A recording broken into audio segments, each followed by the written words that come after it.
গৰিমা, তুমি কিয় কান্দি আছা? থেত আকৰিজনী, তুমিচোন জানাই মই যে আকাশত উৰি ভাল। লিখনিটো আপোনালোকে সম্পূৰ্ণকৈ শুনিব পাৰিব ভিডিঅ'টোৰ শেষলৈকে মই সম্পূৰ্ণকৈ ভিডিঅ'টো আপোনালোকক শুনাম।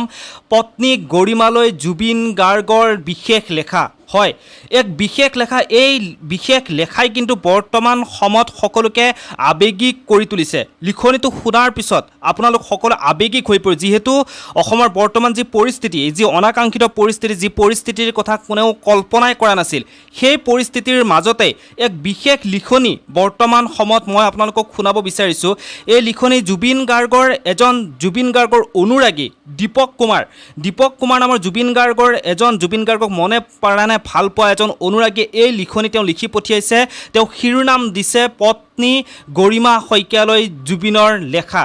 এই লিখনিটো শুনাৰ পিছত আপোনালোক সকলো আৱেগিক হৈ পৰিব, যিহেতু বৰ্তমান জুবিন গাৰ্গৰ মৃত্যুৰ পিছতেই গোটেই অসমখনত এক শোকৰ পৰিৱেশৰ সৃষ্টি হৈছে। আজি ৰাতিপুৱাৰ ভাগত তেওঁৰ যি নশ্চৰদেহ, সেই নশ্চৰদেহ ইতিমধ্যে গুৱাহাটীলৈ লৈ অহা হৈছে, অসমৰ ভূমিলৈ লৈ অহা হৈছে। তাৰপিছতে এতিয়া বৰ্তমান হাজাৰ তেওঁৰ যি অনুৰাগীসকলে ভিৰ কৰিছে শেষৰ বাৰৰ কাৰণে কণ্ঠশিল্পী জুবিন গাৰ্গক এবাৰ ওচৰৰ পৰা চাবলৈ। আৰু এইখিনি সময়তে তেওঁৰ অনুৰাগীজনে এক বিশেষ লেখা লিখিছে। এই লিখনিটো মই আপোনালোকক শুনাইছোঁ। পত্নী গৰিমালৈ জুবিন গাৰ্গৰ বিশেষ লেখা। কিনো অনুভৱ কৰি লিখিছে আপোনালোকে শুনক। মই আপোনালোকক সম্পূৰ্ণকৈ অডিঅ'টো শুনাই আছোঁ। পত্নী গৰিমালৈ জুবিনৰ লেখা। কথা দীপক কুমাৰ, পাঠ ৰিয়ানজ্যোতি শৰ্মা। গৰিমা, তুমি কিয় কান্দি আছা? থেত আকৰিজনী, তুমিচোন জানাই মই যে আকাশত উৰি ভাল পাওঁ আৰু সাগৰৰ তলিত শুই ভাল পাওঁ। জ্যোতি বিষ্ণু আৰু ভূপেন মামাই কৈছে মই হেনো সৰগৰ সভালৈ আহিব লাগে, আৰু কৈছে কৰ্মত লাগি লাগি মই হেনো নিজকে পাহৰি গৈছোঁ। মই বোলে ক্ষীণাইছোঁ, ভূপেন মামাই কৈছে। মোক বহুত গালি পাৰিছে, কিয় জানানে? মই যে মঞ্চত গান গাই কেতিয়াবা শুই যাওঁ। মোক যে তেতিয়া কোনোৱে মদাহী বুলি কয়, তেতিয়া বোলে তেওঁলোকে বৰ লাজ পায়। গৰিমা, মই শুনিছোঁ আমাৰ ঘৰৰ সন্মুখত হেনো লোকাৰণ্য হৈছে। সেইবোৰ কোন জানানে? ক'বলৈ বেয়া যদিও কওঁ শুনা, সেইবোৰ জুবিন পাগল। সিহঁতে মোৰ দৰে কাকো খাতিৰ নকৰে। মোৰ দৰে সিহঁতৰ কোনো জাতি নাই, কোনো ধৰ্ম নাই। পাৰিলে সিহঁতক বুজাবা, গালি নাপাৰিবা দেই, নহ'লে মই বৰ দুখ পাম। আজি গোটেই অসম বন্ধ হৈ পৰিছে। গাড়ী মটৰ, দোকান পোহাৰ, স্কুল কলেজ সকলো। মোক পাগল আৰু মদাহী বুলি গালি পৰা সকলেও আজি মোৰ ফটোখন চাই চাই কান্দিছে। হিন্দু মুছলমান সকলোৱে মোৰ প্ৰতিচ্ছবিৰ সন্মুখত মম চাকি জ্বলাইছে।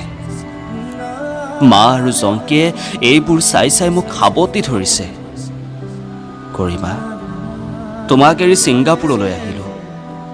তুমি নথকাৰ সুযোগ লৈ সাগৰত সাঁতুৰিলোঁ। তুমি থাকিলেতো নোৱাৰোৱেই, সেয়ে সাঁতুৰিলোঁ। কিছু সময় সাঁতুৰি ভাগৰি পৰিছিলোঁ।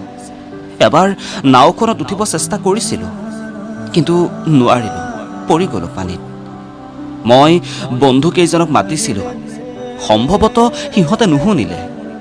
তেতিয়া তোমালৈ বৰ মনত পৰিছিল, কিন্তু মই চিঞৰিব পৰা নাছিলোঁ, যাৰ বাবে সাগৰৰ দলিচাতে শুই পৰিলোঁ।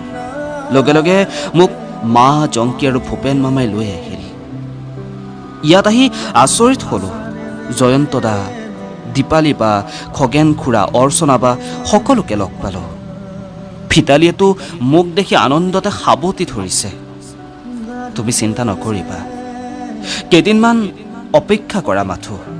আমি একেলগে জোনবাৰ দেশত নতুন পৃথিৱী ৰচিম। মই গীত গাম আৰু তুমি মোৰ কাপোৰবোৰ পচন্দমতে পিন্ধাবা।